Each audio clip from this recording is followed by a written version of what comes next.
Hey guys, welcome back to Customers Bison. It is breeding season here in the bison world, and our boy Dunbar, who's out here in the hay meadow, is struggling a little bit.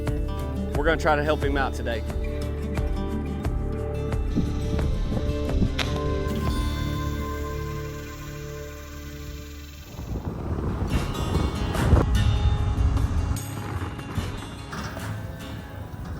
Right now we're getting prepared. So this time of the year, Dumbar starts to lose some weight. The parasites really get to Dumbar. If you guys have been with us a long time, you understand what it takes to keep the parasite load down. Now, this year was the first time we didn't work our animals in the spring. We're trying to work our animals only one time a year, which is in the fall. We knew that we were taking some chances and trying to reduce having to bring the whole herd up and working all the animals. We wanted to see how they could handle the spring and summer parasite load. However, Dunbar does this every year. Now, I will give him a little bit of credit here. He is a busy guy. There's 19 females out here, and he's also competing with blackjack. So there is some stress. He has got to get these females covered because it is breeding season here in the bison world, which runs July and August mostly, and even into September, but we don't want into September. We would rather not have that. So today is darting day. I just pulled here in the hay meadow, and they're hiding over here in the shade because it's already heating up for the day. But I'm gonna get prepared here with my dart gun. We're gonna give him some ivermectin plus today. We're gonna give him 10 cc's, which I have here, a dart. So you've been with me long enough, you know that we use these a lot. Instead of bringing the animals all the way up to the corral and giving them a dewormer and running through my squeeze chutes and all that, we use the dart gun, which is right here. So if you're the type of person that has issues like this, then you may want to learn from our dart system. I love this. See my name here, it's got the date on it. Got good friends and good places. Here where we buy our feed and all of our products. Between Sulphur Farm and Ranch and Stillwater Milling and Sulphur and Davis, I've got good friends because when these darts come in, these darts are always limited. And I'm always looking for 10 cc darts, and if they come in stock, my buddies hit me up and they'll put some back for me. So I appreciate the guys that help me out on this. So we can stock up and we can have our darts in case something happens. So yes, 10 cc dart is the largest dart that they make. New Dart does. So a couple of things that you have to do, you have to use a certain size needle to pull from and insert into the dart. So I like to get all this prepared because in case something happens and they make a run for it. And every time that you buy a new package of darts, you'll get this needle. So you have to have this thin needle to be able to inject your vaccination or your dewormer, in this case, into your dart. So we're drawing 10 cc's of this. And if you've got a Dumbar, so you're going off of weight here, Dumbar is about anywhere, when he's fluctuating, he's about 17 or 1800 pounds. So ideally you'd like to put 18 cc's in a bull like Dunbar. If it's a cow, it works out pretty perfect because you can get 10 cc's, put it in your dart a cow, because typically most cows are 1,000 pounds. In this case, Dunbar's probably about in the 16 or 1700 range right now. And he just gets thin this time of the year, and I don't know why he breaks down like this. But we always got to give him special attention because he's right in the middle of breeding season, so it's important to keep him going. So now we're going to go ahead and fill up our dart.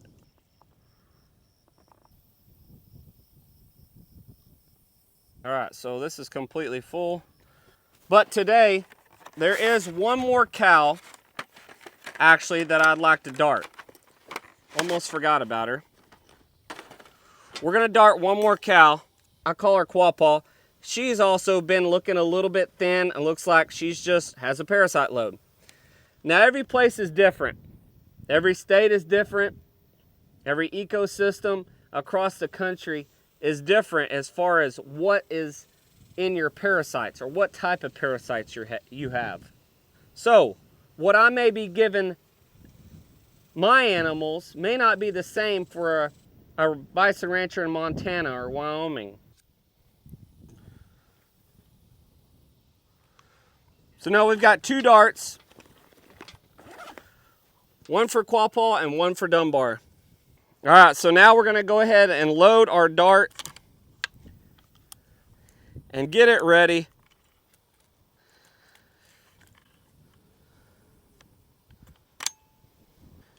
Cock it back. We're on safety.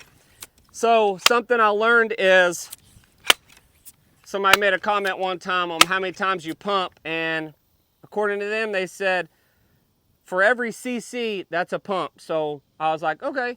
I took that, and I think it works really well. So like when we were darting our red dogs back in June, when we were trying to keep them alive from the crypto, we were giving them 2 or 3 cc antibiotics, and so I'd only pump it 2 or 3 times, and I could get closer to them because they didn't feel good.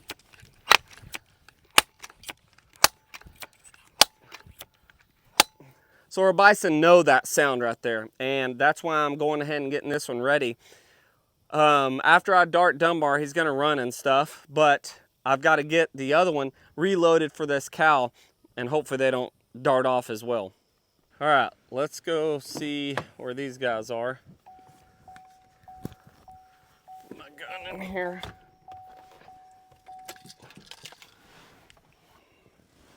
Set that down. Got our other dart ready as well.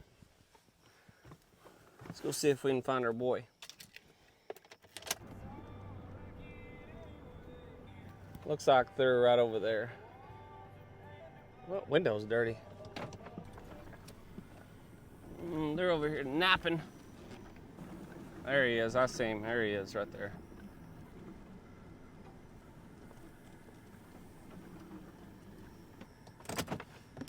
We gotta try to make this quick and easy.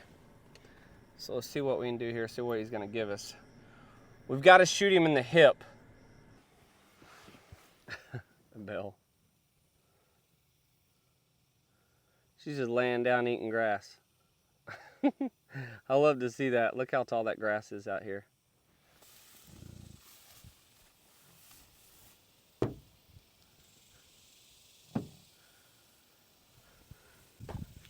All right, so what we're aiming for right now is his hip.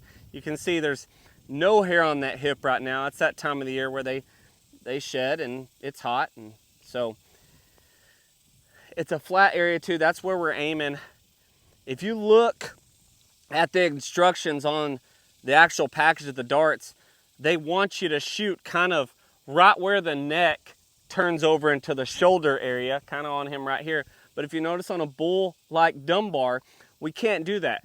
There's a lot of hair right there. So instead of wasting a dart and taking a chance of the dart not injecting in him, and then him running off and then us not being able to get a dart in him, it's not worth it. Doc Parsons, my vet, a long time ago when I got my first dart gun, he said, shoot him right there in the flap of the butt, basically where all that muscle is on him. I'm gonna sneak around here and try to get him really good, and then we'll find the quapaw female and go from there. He's probably gonna run off. He's not gonna like it, but it is what it is. It's part of it. He needs it.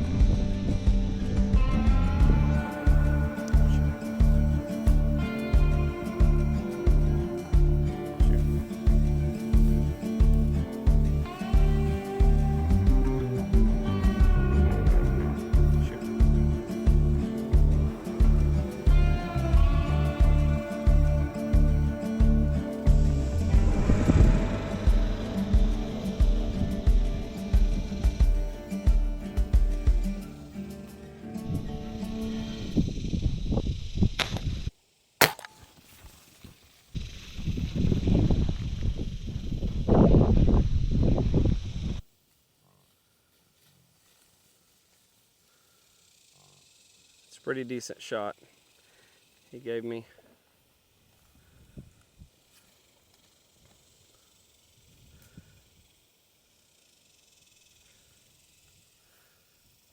There's Blackjack.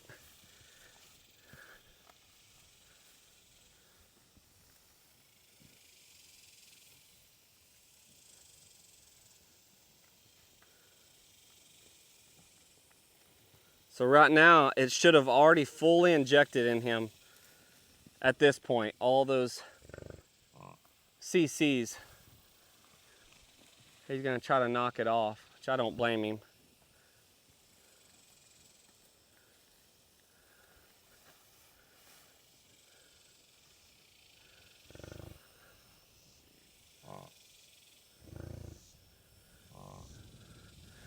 So the only thing it did to these guys is the sound of the shot scared them. But other than that, they're all fine and looking at Dunbar wondering what is going on here. Oh, so he's calmed down already.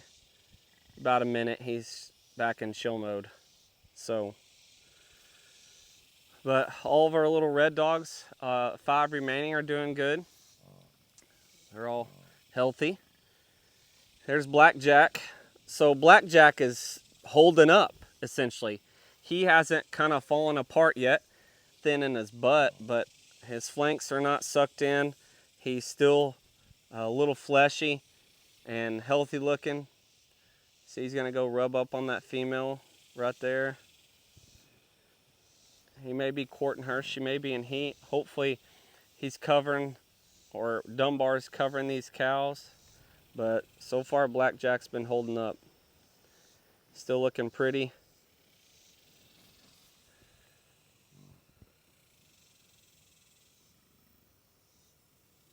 Now, something that I am a little concerned about is why we only had 10 calves this year. We still have 9 mamas that should be calving out. Normally, all those mamas are calving all at the same time. And you know, you've got some like Christy right here, some of these South Dakota moms. There's 3 or 4 of these Wolverine mamas that haven't calved out yet. They showed signs, and I thought we're gonna do this pretty soon, kind of when we were calving those ones in May and June. And I don't know what happened. I don't know. Now, Big Joe was with these females last year, and I just concerned with why. We've never had this many cows not calve at the normal time. So we've got 10 out of 19 are the only ones that have calved. Why are these other 9, and that includes Eleanor, why are these other 9 not calving out yet? That's what I want to know, and that's what I'm really concerned about.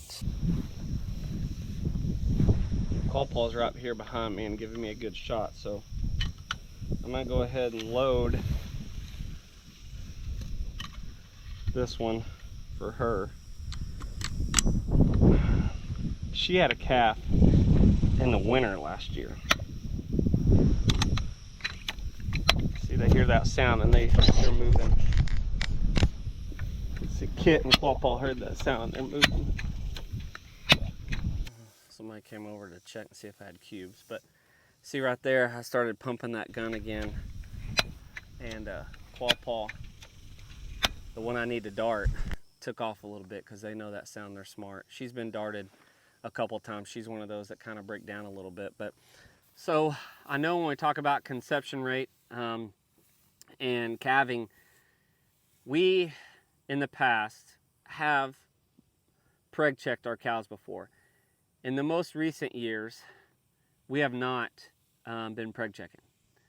And that was because mostly I felt good about our calving rates. I mean, I feel like we were up in the 80s most of the year. There was 1 or 2 cows that may not calve. And sometimes we just have random ones that don't calve in the regular calving season, which is typically May and June. And up in the north, it seems like they start maybe in April. And so because of that, our calving rate was good. And then I didn't really preg check. And so maybe it's something we really need to consider and see what's going on. You can kind of look at Christy, and she's a little puffy back here. She may be calving very soon, but I thought most of them, when we had those first 10 calve in May and June, early June, typically when that happens, when you have those 10, you're like, okay, it's just gonna domino from here. All of your cows are gonna calve typically at the same time, which is how it should go. This year, it's not. So one, they're either not pregnant, or two, we're gonna have a bunch of oddballs born in random months, probably in the winter. And that happens. And I would rather have calves than no calves at all. And so as a rancher, we count on our production. That's how you make a good portion of your money, is we like to sell our animals for breeding first. That's kind of our goal.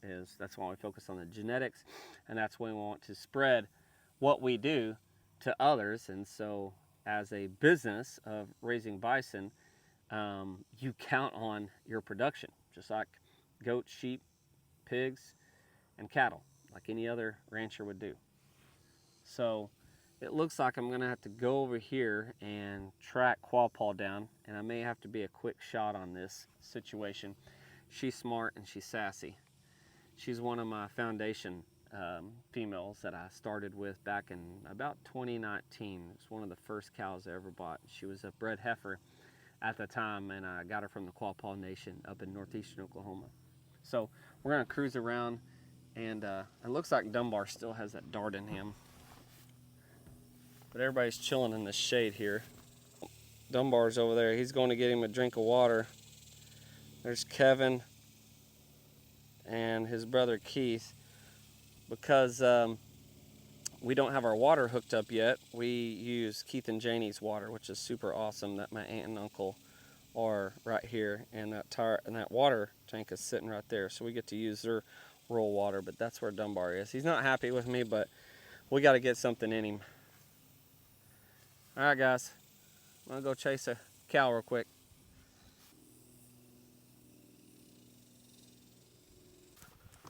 All right, let's see what we can do here. Unfortunately, we have to do these things, even if these animals were on a 10,000 acre bison ranch. You still have to deal with these problems, and compared to the bison in the north, climate, ecosystem wise, environment wise, parasites are much worse down here. That's because we get more rainfall and we get hotter temperatures. And so with that is why we have a higher parasite load than some places in the north. Now up in the north, they may be dealing with more dominant diseases, unlike what we have here. Mycoplasma, brucellosis, those don't really exist here. Or one, I don't think it gets so hot here. We really don't have to deal with it that much. She's gonna walk away from me. This may be a challenge. She's pretty smart. I'm gonna let her go back over there in the shade, and then I'll go over there and see if I can dart her. Dunbar's out here. He's back to eating grass. That dart is still in him. So the only real negative part about darts is they just fall out in your pasture somewhere. And will you find them? Probably not. But sometimes randomly you can find them. But in this grass, I'm not going to find them. So she's here. When I get out and walk to her, she ain't going to like it.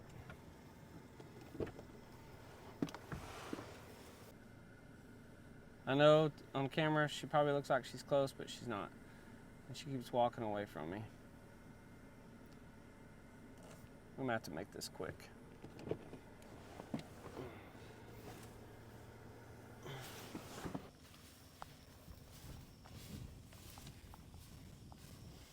Fussy.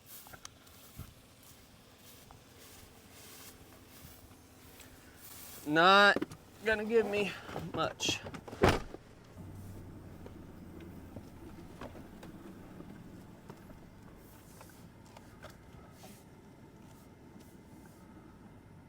Ugh.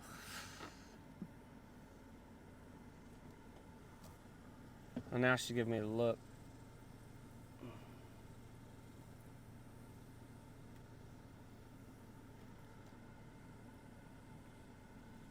Well, this ain't looking good. So more than likely, what I'm gonna have to do is have somebody drive, and it's probably easier in the ATV. I'm going to work on the tire water tank. That's why I drove my truck, because all my stuff is in it. But I'm more than likely gonna have to have somebody drive me out here, and it's gonna be a kind of a hit and run situation. Jump out, somebody pull up to her, jump out, dart her.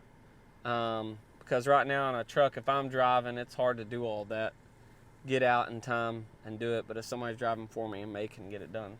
So she's being pretty distant right now. She knows I'm chasing her, and she was a little flighty when I got her a long time ago as a bred heifer, 2-year-old. So I'll try one more time, and if not, we will try again later. But Dunbar was the main one. She is not terrible. Hello, Christy. She is not terrible, but she's showing signs.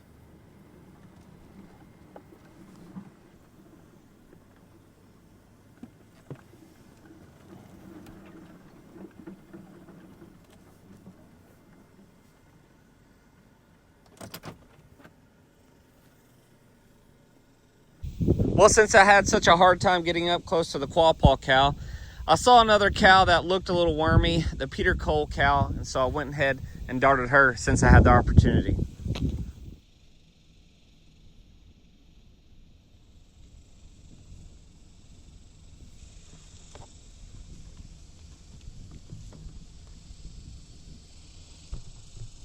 Today, we'll keep an eye out on our boy Dumbar and hopefully get a chance at quapaw pretty soon. Baby's doing great though, by the way. Little Bo Hayes Baker. You guys will eventually see little Bo out here on the ranch at some point. Thank you guys for watching this. We'll see you guys soon. We're gonna keep on bison ranching.